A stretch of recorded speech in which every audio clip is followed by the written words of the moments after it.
Maintenant, on va accueillir Pierre Sénélard, qui est professeur des universités au département informatique de l'École normale supérieure à Paris, membre de l'Institut universitaire de France et responsable de l'équipe projet Valda commune à INRIA, l'ENS et le CNRS. Ses recherches portent sur les aspects pratiques et théoriques de la gestion de données, en particulier le crawl et l'archivage du web, l'extraction d'informations, la gestion de l'incertitude, la fouille du web et la gestion de données intentionnelles. Il s'intéresse également à l'exploitation par des techniques de gestion de données et d'intelligence artificielle du corpus des publications scientifiques et il est actuellement président de la section 6 du Comité national de la recherche scientifique, directeur académique du programme gradué en informatique de PSL et référent scientifique pour l'information et l'édition scientifique au centre INRIA de Paris. Et du coup, il va synthétiser les différents modèles d'IA qui ont pu être utilisés lors de ces 4 précédentes présentations. Et voilà, nous définir un peu qu'est-ce qu'il se cache derrière le mot intelligence artificielle. C'est à vous, Pierre. Donc, merci pour cette introduction. Donc, je vais essayer de répondre à la question qu'est-ce que l'IA, qui était la commande. J'ai rajouté en sous-titre une perspective personnelle. Je ne prétends pas que ce que je vais dire est la vérité vraie. Et donc, je vais essayer d'aborder la question de définition de l'IA, de voir surtout quelles sont les tâches qu'on peut demander à un système d'intelligence artificielle, parce qu'on peut lui demander des choses assez différentes, de parler un tout petit peu de ce qui se cache derrière les procédés techniques, les méthodes, mais sans aller en grand détail. Il faudrait suivre un cours complet pour ça. On prendra l'exemple des agents conversationnels qui sont très à la mode pour voir un petit peu quels sont les aspects de l'IA que ces agents recouvrent. Et puis je terminerai en vous mettant en garde et ça sera un bon point d'entrée pour la table ronde qui va suivre. Alors, qu'est-ce que l'intelligence artificielle ? C'est pas évident à définir, c'est déjà pas évident de définir l'intelligence tout court. On peut commencer par ouvrir un dictionnaire et regarder la manière dont un dictionnaire définit ce qu'est l'intelligence. Et il y a un certain nombre de mots-clés intéressants. Alors, vous pouvez oublier la définition 3 et 5 qui n'est pas vraiment ce qui nous intéresse, mais les définitions 1, 2 et 4 sont intéressantes. On parle de connaissance, de conceptualisation, de rationalisation, d'adaptabilité, de compréhension, de réflexion, de connaissance à nouveau, d'adaptation. Donc on va essayer de voir si on retrouve ces différents mots-clés dans ce qu'on attend d'une intelligence artificielle. Et donc on pourrait vouloir définir une intelligence artificielle comme l'intelligence artificielle dans son ensemble, comme l'ensemble des pratiques, des techniques, des théories aussi, qui visent à concevoir des systèmes qui vont avoir un lien avec l'intelligence humaine, qui vont soit imiter l'intelligence humaine, c'était les premières définitions d'intelligence artificielle, c'est via l'imitation, éventuellement la reproduire si ça a un sens, éventuellement même la surpasser, être plus intelligent que l'être humain. C'est très vague comme définition et je ne vous donnerai pas une définition beaucoup plus précise, mais on va voir un certain nombre de points d'entrée sur ce qu'est l'intelligence artificielle dans son ensemble.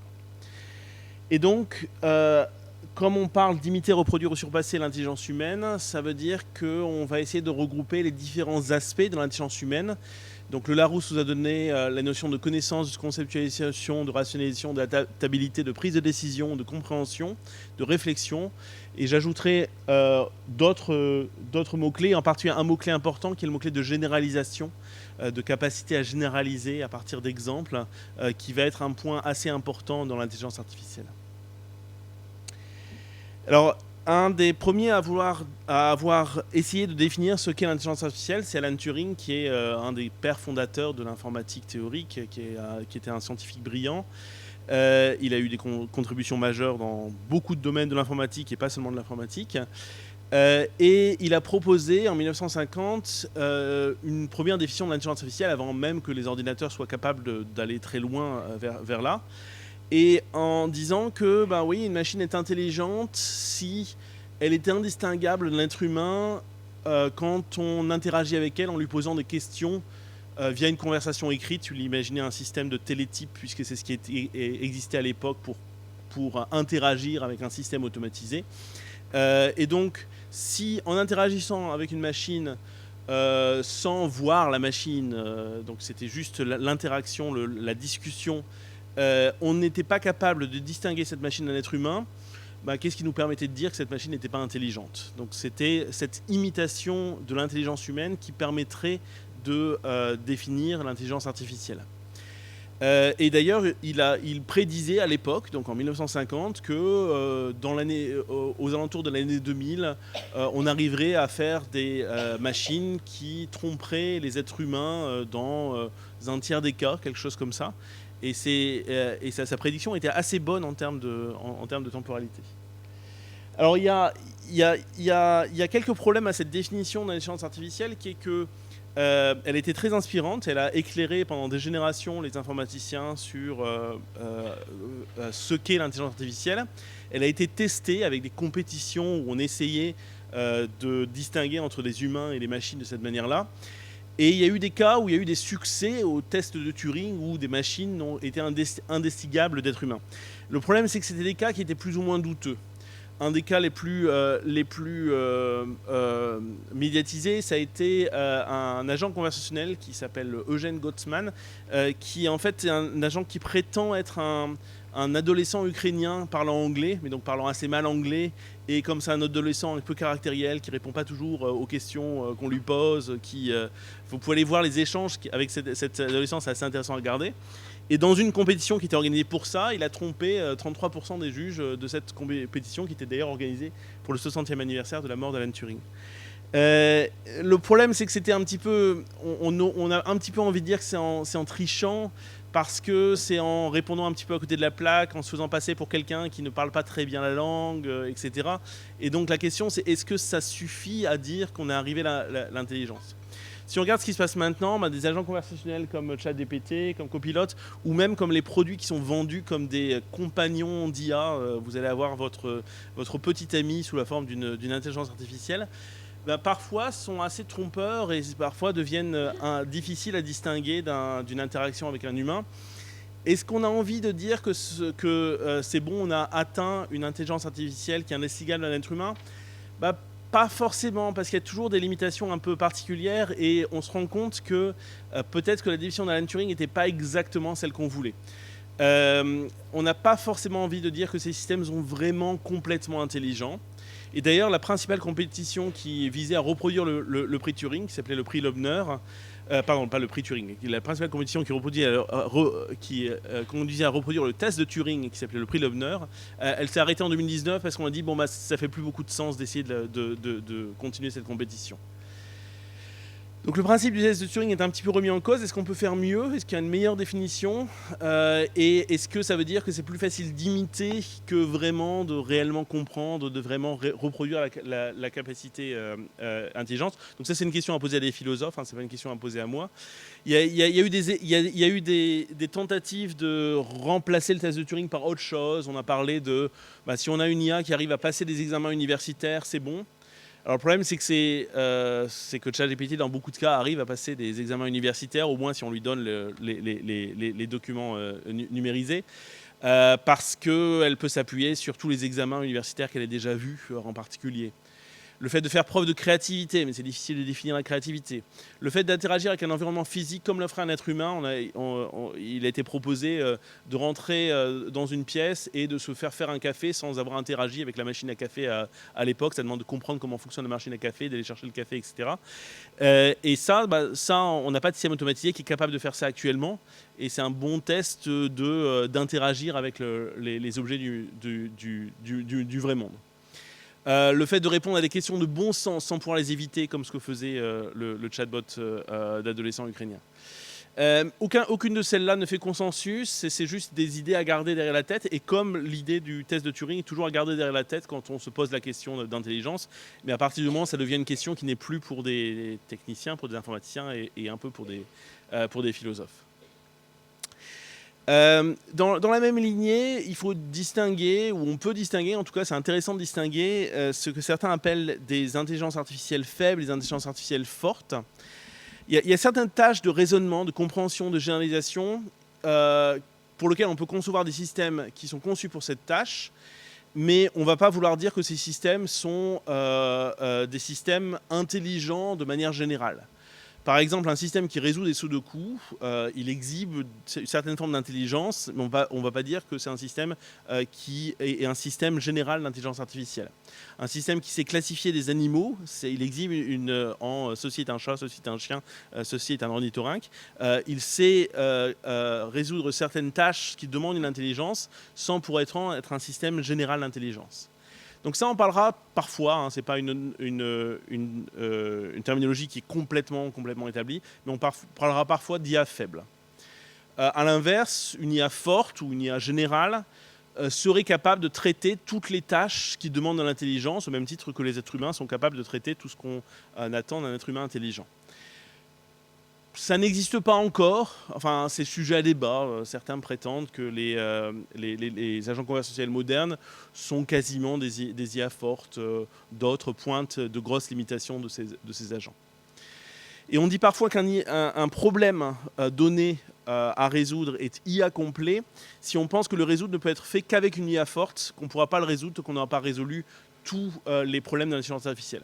Pendant très longtemps, on a pensé que la traduction automatique, par exemple, était un problème IA complet, qu'on ne pourrait pas avoir un très bon traducteur automatique sans avoir une intelligence artificielle qui comprend le monde parfaitement et qui interagit parfaitement avec le monde. Actuellement, c'est remis en cause, on ne sait pas. Certains pensent que c'est toujours vrai et que les systèmes de traduction automatique existants, même s'ils sont très bons, ils ne sont pas parfaits. Et dans leur imperfection, on peut montrer qu'ils sont imparfaits parce qu'ils connaissent mal le monde. Mais il n'y a pas de consensus de quels problèmes sont IA complets et quels problèmes ne sont pas IA complets. Alors plutôt que d'avoir une définition générale, essayons de regarder ce qu'on attend d'un système d'intelligence artificielle au-delà de la définition du test de Turing. On veut d'un système d'intelligence artificielle qui soit capable de connaître le monde, d'avoir du bon sens, de comprendre un certain nombre de choses sur le monde, d'avoir une culture générale, et puis d'être capable d'acquérir des connaissances spécifiques à certaines applications, et de structurer cette connaissance, de pouvoir retrouver l'information, etc. Donc ça, c'est un aspect de l'intelligence. Je vais revenir sur chacun de ces aspects ensuite. On veut qu'il soit capable de raisonner à partir d'un certain nombre de règles, de déduire des choses, d'effectuer des déductions, possiblement de raisonner dans des cadres complexes, par exemple quand on est incertain sur la validité d'une règle ou la validité d'une information. On veut qu'il soit capable de résoudre des problèmes complexes, des mots croisés, des sudoku, ce genre de choses. On veut qu'il soit capable de planifier une stratégie complexe, par exemple comment aller d'un point A à un point B avec tous les obstacles qu'il y a à l'intérieur, ou comment est-ce qu'on va gagner cette partie d'échec étant donné la situation actuelle. On veut qu'il soit capable de généraliser à partir d'exemples, de détecter des motifs, de classifier des objets, de prédire, en un autre mot, d'apprendre. Et la notion d'apprentissage machine, qui est une notion très importante en informatique et en mathématiques appliquées, et qui est quelque chose qui s'est beaucoup développé très récemment, et cette notion de généralisation à partir d'exemples, de détection de motifs, et c'est une composante importante, mais pas la seule, de l'intelligence artificielle. On veut aussi qu'il soit capable de percevoir le monde, d'interagir avec le monde, donc de percevoir le monde et de produire des choses en retour. Et percevoir le monde, c'est-à-dire être capable de lire du texte, être capable de comprendre des documents structurés, être capable de comprendre de la parole, des images, des vidéos, des sons, etc. Et on veut qu'il soit capable de générer du contenu en retour, de produire du texte, de produire des images, de produire de la parole, etc. Et puis, on veut aussi qu'il soit capable de collaborer avec d'autres agents d'intelligence. C'est aussi à ça qu'on voit l'intelligence humaine, qu'on est capable d'interagir avec d'autres humains dont on sait qu'ils sont des êtres intelligents. Et si possible, le tout de manière intégrée. Donc une IA forte, elle serait capable de faire tout ça. Alors creusons un petit peu sur chacune de ces dimensions, et puis regardons un petit peu si, par exemple, les agents conversationnels actuels font tout ça. Alors juste un point, c'est que la frontière de ce qui est IA et ce qui n'est pas IA, quand on est chercheur en informatique comme moi, on a beaucoup de mal à dire est-ce que ce que je fais c'est de l'IA ou pas. Certaines des choses que je fais c'est clairement pas de l'IA, d'autres choses je ne sais pas. J'ai un financement d'un institut d'intelligence artificielle, donc je me vends comme faisant de l'IA, mais c'est pas clair de savoir quelle est la limite de ce qui est de l'IA et ce qui n'en est pas. Il y a des choses où on n'a pas envie de dire que c'est de l'IA en tout cas. On veut qu'une IA soit capable de faire des calculs, de trier des données, de gérer de grands volumes de données, d'appliquer des algorithmes qui sont précisément décrits. Mais tout ça, c'est pas de l'IA, c'est de l'informatique, c'est les bases de l'informatique. Et on ne veut pas dire que toute l'informatique, c'est de l'IA. Donc tout ce qui est appliquer des choses qu'on comprend bien, appliquer des recettes, des solutions qu'on comprend bien, on ne va pas le classer dans l'IA. Alors je vais commencer par la représentation des connaissances. Donc je vais comprendre le monde, connaître, avoir des connaissances, les acquérir, etc. À chaque fois, je vais donner un exemple illustratif de système et ensuite dire quels sont les points les plus importants pour cet axe de l'IA. La représentation des connaissances, comme exemple de système, je vous montre le système IBM Watson ici, qui est un système qui est assez ancien, qui date de 2011, qui s'appuyait sur de grandes bases de connaissances, plus plein d'autres technologies, en particulier de raisonnement, en particulier de le traitement du langage naturel, et qui est un système qui s'est distingué pour remporter une compétition au jeu Jeopardy, qui est un jeu où il faut deviner la question étant donné la réponse, et qui a fait mieux que les deux plus grands gagnants humains de Jeopardy, par exemple. Par derrière, ce qui a fait gagner IBM Watson, c'est les connaissances accumulées qui ont été représentées, structurées de manière intelligente. Donc la question en représentation des connaissances, c'est comment est-ce qu'on va représenter ces connaissances? On a des connaissances de bon sens. Tout adulte a été bébé un jour. C'est une connaissance de bon sens, mais un système a besoin de pouvoir utiliser cette connaissance pour pouvoir ensuite raisonner dessus. Un article a au moins un auteur, pas forcément humain, mais a au moins un auteur. Une table, en général, quand on parle d'une table, c'est qu'il y a des pieds dans la table. Pas toujours, mais en général, quand on parle d'une table, c'est qu'il y a des pieds.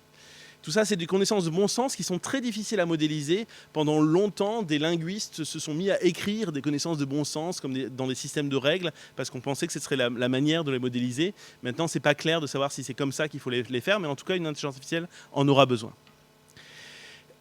Ensuite, des connaissances de la culture générale. Le fait de savoir que Bram Stoker, l'auteur de Dracula, qui a permis à IBM Watson de remporter cette question-là, qui est la dernière question, c'était sur Bram Stoker. Le fait d'avoir des connaissances spécifiques, le fait de savoir que cet événement aujourd'hui il est à Lyon et il a lieu en novembre 2024, on ne va pas demander à une IA qu'elle le sache de manière générale, mais si elle en a besoin pour répondre à une tâche, elle doit être capable d'acquérir cette connaissance et de la représenter. Donc on a besoin de pouvoir représenter des concepts abstraits, de pouvoir manipuler des objets concrets, on a besoin de répondre à la question de comment est-ce qu'on va acquérir ces connaissances, comment on va les structurer, comment on va les retrouver de manière intéressante. Souvent, cette représentation des connaissances, elle va avec la tâche suivante, qui est la tâche de raisonnement. Alors là, c'est tout petit, donc vous ne le voyez pas, mais je l'illustre par le système Catala. Catala, c'est un langage qui est développé à l'INRIA et avec d'autres partenaires, qui est dédié à la transformation du droit en code, du droit français en code. L'idée de Catala, c'est de pouvoir raisonner sur le droit. En particulier, ils ont commencé par travailler sur la modélisation des règles de calcul des allocations et ils ont trouvé des erreurs dans le calcul des aides au logement parce qu'on a pu faire du raisonnement sur le droit, la réglementation qui a été transformée en du code. C'est un exemple de cas où on fait du raisonnement. Donc le raisonnement, ça va souvent avec la représentation des connaissances et l'objectif, c'est d'être capable de déduire les conséquences des connaissances que l'on a et puis des règles que l'on a. Ces règles elles-mêmes, elles peuvent être écrites par des humains ou elles peuvent être induites, elles peuvent être apprises par des techniques de généralisation. Et soit on veut toutes les conséquences, soit uniquement les conséquences qui sont pertinentes par rapport à un besoin et comment le faire de manière efficace, etc. Ça, c'est du raisonnement et ça fait partie de du grand parapluie de ce qu'est l'IA. On veut être capable d'adapter le raisonnement en présence d'incertitudes, d'informations incomplètes, d'informations contradictoires, d'informations subjectives. On veut pouvoir avoir des garanties que quand on fait un raisonnement, c'est un raisonnement correct, ce que quelque chose comme ChatGPT ne vous donne pas. Il fait des choses, il produit du texte qui ressemble vaguement à du raisonnement, mais il ne vous garantit pas que c'est du raisonnement correct. Donc ça, c'est un autre aspect. Ces aspects de représentation des connaissances et de raisonnement étaient des aspects très importants pour le domaine de l'intelligence artificielle jusqu'il y a très récemment, parce que c'était les solutions qui marchaient bien avant qu'on ait un très grand nombre d'exemples pour pouvoir faire de la généralisation. À partir du moment où on a trouvé de meilleures techniques de généralisation d'apprentissage et on a été capable de fournir un très grand nombre d'exemples à des systèmes d'apprentissage, ces approches à base de raisonnement sont toujours pertinentes, mais sont devenues moins le focus de l'intelligence artificielle. Un autre cadre de l'intelligence artificielle, c'est la résolution de problèmes très complexes. Là, c'est illustré par donc ce qu'on appelle un solver de contraintes, qui s'appelle Toolbar 2, j'ai perdu l'image. Donc solver de contraintes, il est configuré pour résoudre des problèmes très complexes. Il a permis de trouver une nouvelle protéine auto-assemblante et ce qui demandait, si on le faisait de manière naïve, d'examiner un nombre astronomique de combinaisons, plus de combinaisons qu'il y a d'atomes dans l'univers, etc. Donc ça, c'est la protéine qui a été trouvée par ce système, par exemple, avec des technologies qu'on appelle des technologies de programmation par contrainte. Donc là, dans ce cadre-là, alors je peux plus, il faudrait remettre actif le transparent, je peux plus. Voilà, merci. Dans ce cadre-là, on est dans un cas d'un problème avec un très grand nombre de configurations possibles. On a une notion de solution optimale. Par exemple, on va utiliser ça pour faire la résolution de partie d'échec. Mon optimum, c'est j'ai gagné ma partie, ou j'ai trouvé un assemblage stable de molécules, ou ce genre de choses. Et puis on va rechercher des solutions optimales, ou presque optimales, parmi ce très grand nombre de configurations possibles. On va raisonner en présence de contraintes. Parfois, c'est des contraintes logiques du genre je ne peux pas avoir deux pièces sur la même case dans une partie d'échecs.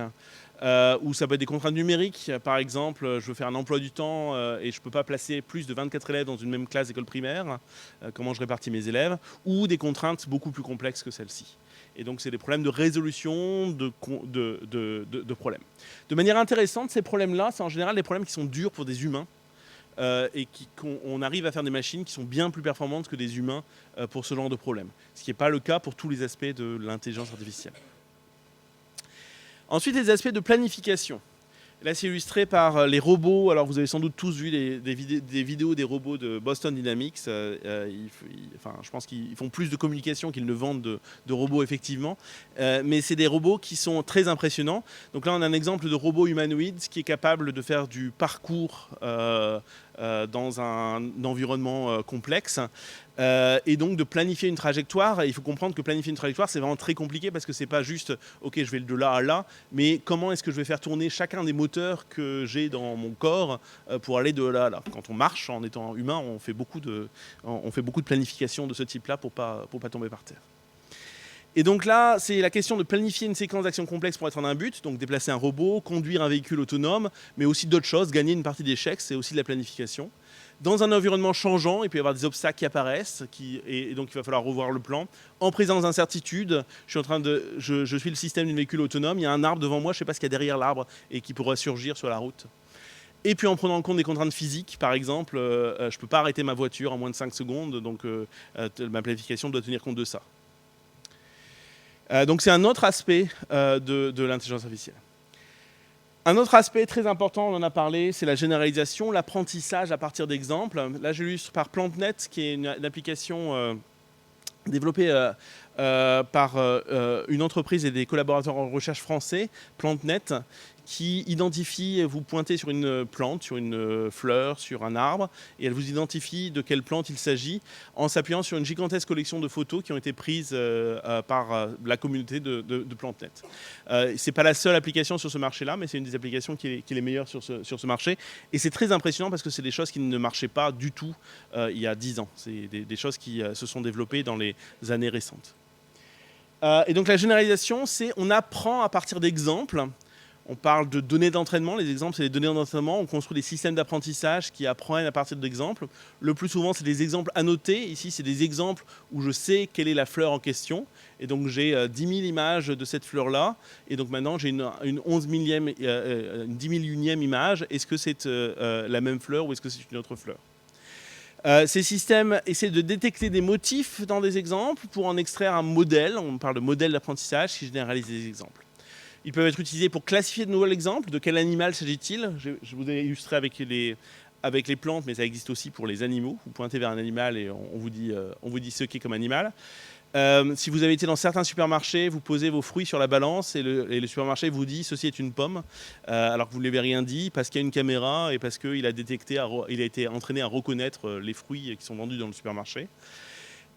Aussi d'autres tâches, détecter les anomalies. On a fourni plein d'exemples d'entraînement et puis on a un nouvel exemple qui est très différent des autres. Donc c'est une anomalie et on est capable de la détecter. De prédire des valeurs.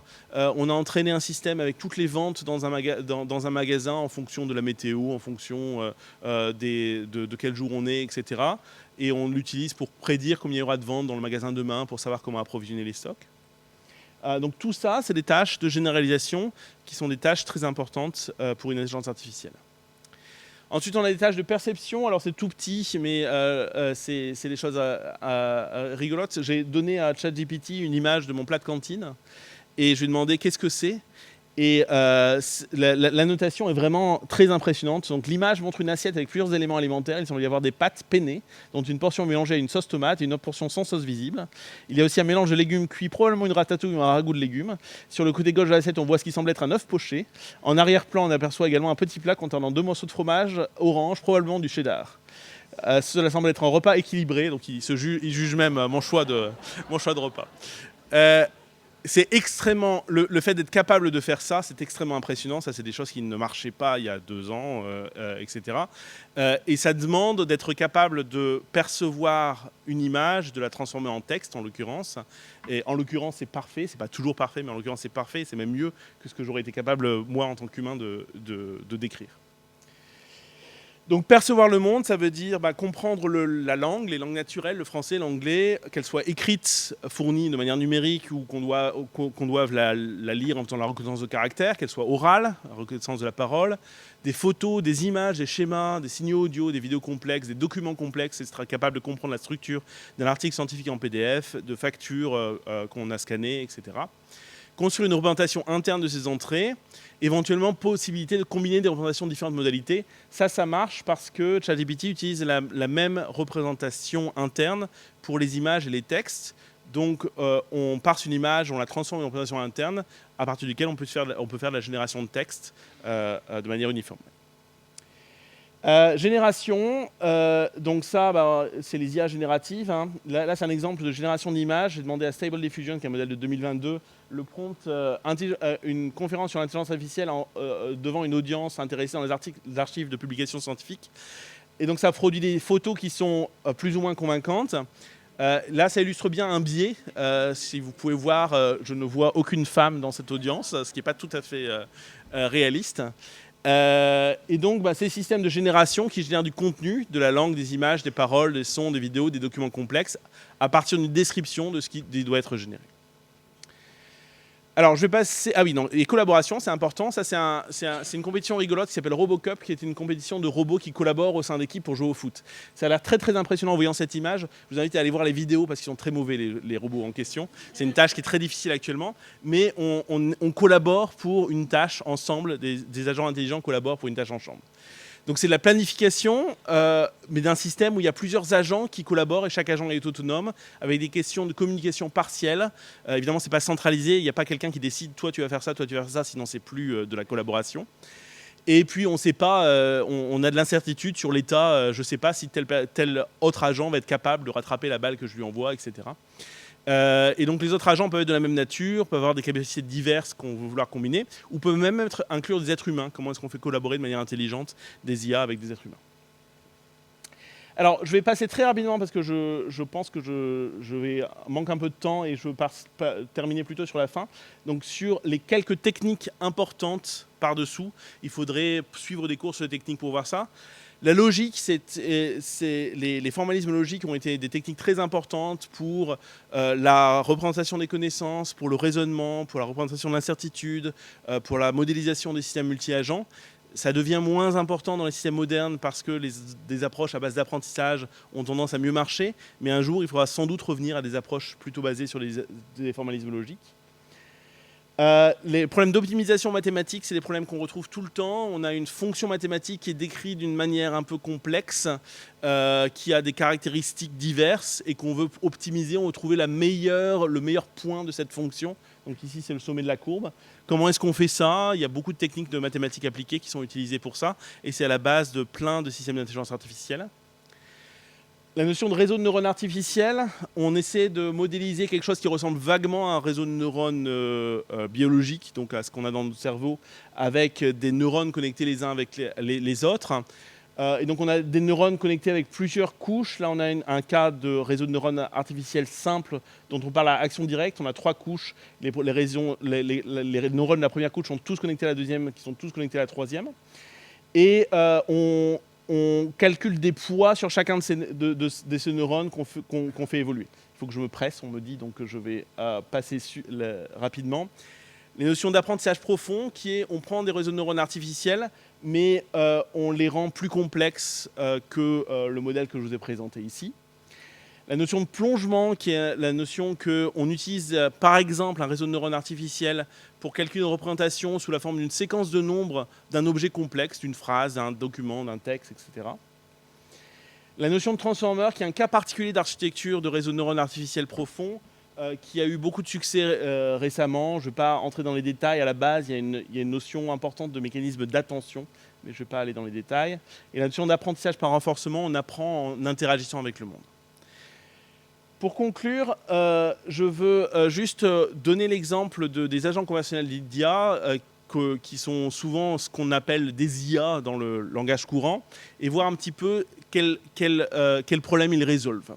Donc vous êtes tous familiers avec ChatGPT, Copilot, Gemini, Perplexity, Code ou Mistral. À la base, c'est des très grands modèles de langue qui sont pré-entraînés et ensuite dont l'entraînement est affiné pour générer du texte étant donné un prompt. Et alors, qu'est-ce qu'ils font ? Ils connaissent le monde, oui, ils connaissent le monde via ce qu'ils ont lu, via leur corpus d'entraînement. Ils raisonnent, non, pas vraiment, pas directement. Il y a des capacités de raisonnement qui peuvent émerger du fait qu'ils sont capables de générer du texte cohérent, mais il n'y a pas vraiment de capacité de raisonnement interne au modèle. Résoudre des problèmes complexes, non, ils ne sont pas faits pour ça. Allez pas demander à ChatGPT de résoudre un sudoku et il saura pas faire. Planifier, pas vraiment, mais on voit apparaître des systèmes qui sont capables d'utiliser des agents externes, appelés un évaluateur de code, un générateur d'images, un moteur de recherche, quand ils en ont besoin pour une tâche donnée. Généraliser, oui, c'est important, c'est l'apprentissage qui est réalisé à partir de corpus d'entraînement. Percevoir, oui, et à minima par la perception des langues, mais on a vu que ChatGPT, par exemple, sait faire la perception de l'image. Générer du contenu, oui, c'est ce pour quoi ils sont entraînés, et c'est ce pour quoi ils sont très bons. Et donc on voit qu'ils couvrent une partie des problématiques d'IA, pas tous les problématiques d'IA. Et collaborer, pas pour l'instant. En tout cas avec des agents intelligents. En termes de techniques, je ne vais pas revenir, mais ils mettent en place pas mal des techniques que j'ai très brièvement mentionnées, sauf pas d'utilisation en tout cas directe des techniques logiques. Donc en bref, l'intelligence artificielle, c'est un vaste éventail de tâches, de méthodologies, de techniques. Il n'y a rien d'homogène et il faut être plus précis. Certains chercheurs refusent d'employer cette terminologie parce que ce n'est pas suffisamment précis, ça ne décrit pas suffisamment bien leur métier. Les systèmes d'IA actuels sont tous des exemples d'IA faibles. Ils sont bons à résoudre un ou plusieurs problèmes d'IA, mais pas des réelles intelligences artificielles génératives qui vont dominer le monde et qui vont être capables d'être aussi performants que les humains. Des modèles qui ont eu un impact très très important, c'est les réseaux de neurones artificiels et en partie l'apprentissage profond. Et ils ont d'ailleurs été récompensés par un prix Turing, donc la plus grande distinction d'informatique, et par le prix Nobel de physique de cette année. C'est un domaine qui est en évolution continue, extrêmement rapide. Ce qu'on observe actuellement, c'est des choses qui étaient de la science-fiction il y a 10 ans. Il faut faire attention quand même. Transparence, explicabilité. Beaucoup des modèles d'intelligence artificielle qu'on voit actuellement, on ne peut pas expliquer leurs résultats. On ne peut pas savoir quelles données ont été utilisées pour les produire, quelle confiance on a dans le résultat. Il y a certaines méthodes qui permettent l'explication, mais pas vraiment les méthodes qui sont les plus populaires et les plus performantes actuellement. Quel biais on a dans les données, dans le processus d'entraînement, dans les sorties. Quel est le cadre légal de tout ça ? Est-ce que les systèmes qui utilisent les données d'entraînement ont le droit de les utiliser ? Ont-ils le droit de diffuser les productions de leurs modèles ? Et qu'est-ce qui se passe si les données d'entraînement contiennent des informations personnelles ?